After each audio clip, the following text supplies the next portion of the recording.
Senior IPS officer, DGP స్థాయి అధికారి Ramachandra Rao రాసలీలలు viral కావడంతో కర్ణాటకలో కలకలం రేపింది. ఆఫీసులో కొందరు మహిళలతో అసభ్యంగా ప్రవర్తించిన వీడియోలు బయటకు రావడంతో అందరినీ షాక్కు గురి చేసింది. దీనిపై సీరియస్ అయిన కర్ణాటక ప్రభుత్వం ఐపీఎస్ ఆఫీసర్ రామచంద్రరావు ప్రవర్తన నిబంధనలను ఉల్లంఘించారని ప్రభుత్వం ఆగ్రహం వ్యక్తం చేసింది. అనంతరం ఆయనను సస్పెండ్ చేస్తూ నిర్ణయం తీసుకుంది.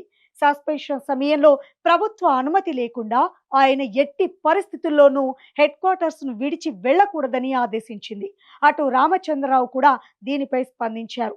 తనపై కొందరు కుట్ర చేసి తనను ఇరికించారని, ఆ వీడియోల గురించి తనకు తెలియదని ఆయన వెల్లడించారు. ఎవరో ఏఐ టెక్నాలజీతో ఆ వీడియోలను క్రియేట్ చేశారని చెప్పారు. మొత్తానికి డీజీపీ స్థాయి అధికారి రాసలీలల వీడియో బయటకు రావడం ఇప్పుడు కర్ణాటకలో సంచలనంగా మారింది.